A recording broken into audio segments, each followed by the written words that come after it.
यानंतरची बातमी नाशिकमधली आहे। नाशिकमध्ये शिवसेना आणि राष्ट्रवादी काँग्रेसची युती ही निश्चित झालेली आहे आणि आज संध्याकाळपर्यंत या दोन्ही पक्षांच्या युती संदर्भातली अधिकृत घोषणा होण्याची शक्यता आहे। दादा भुसे आणि नरहरी झिरवळ या दोन मंत्र्यांमध्ये ही चर्चा झाल्याचं समजतंय। नाशिकमध्ये पालिकेच्या जागा वाटपासंदर्भात शिवसेना आणि राष्ट्रवादीमध्ये चर्चा झाल्याची माहिती मिळतेय। या दोन्ही पक्षांच्या युतीची अधिकृत घोषणाच होणं आता बाकी आहे। बाकी सगळ्या बाबी या दोन्ही नेत्यांच्या चर्चेदरम्यान स्पष्ट केल्या गेल्याचं समजतंय। रात्री उशिरापर्यंत दादा भुसे, नरहरी झिरवाळ, माजी खासदार समीर भुजबळ यांच्या जागा वाटपासंदर्भात चर्चा झाली। भुजबळ फार्मवर या सगळ्या महत्त्वाच्या चर्चा आणि बैठका पार पडल्याचं समजतंय।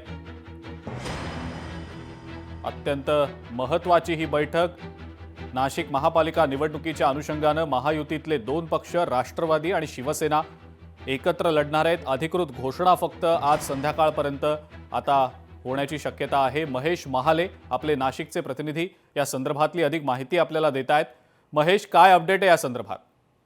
अगदी खरं आहे अजिंक्य। खरं तर महापालिका निवडणुकीचे उमेदवारी अर्ज भरण्यासाठी शेवटचे 2 शिल्लक आहे। मात्र तरी देखील आपण जर बघितलं असेल तर वरिष्ठ पातळीवर महायुती म्हणून एकत्रित निवडणुका लढवण्याचं ठरलेलं होतं। मात्र शिंदेची शिवसेना आणि भाजप यांच्यामध्ये युतीची चर्चा झालेली होती। अवघ्या 25 जागा या शिंदेच्या शिवसेनेला देण्यात येत होत्या, तर उर्वरित जागा हे भाजप घेणार होतं।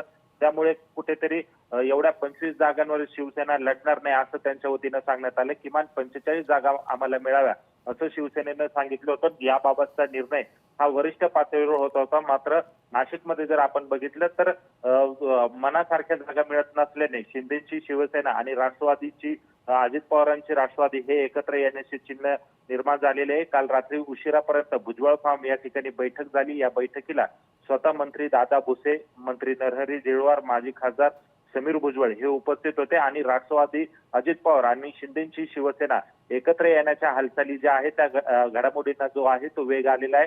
आता फक्त युतीची घोषणाच फक्त अद्याप बाकी राहिलेली। जवळपास एकत्र येण्याचे सगळे जे संकेत आहे ते त्यांच्याकडून देण्यात आलेले आहे आणि जवळपास 70-50 जागांचा हा फॉर्म्युला देखील बैठकीमध्ये ठरलेला आहे। त्यामुळे आता अधिकृत घोषणा देखील लवकरच होऊ शकते। त्यामुळे नाशिकची समीकरणं हे करतात शिंदेची शिवसेना आणि राष्ट्रवादीची अजित पवार गट हे एकत्र येऊन आगामी महापालिका निवडणुकीला सामोरे जाऊ शकतात। अजिंक्य, ठीक आहे महेश, धन्यवाद। सविस्तर माहिती आपण दिलीत त्याबद्दल।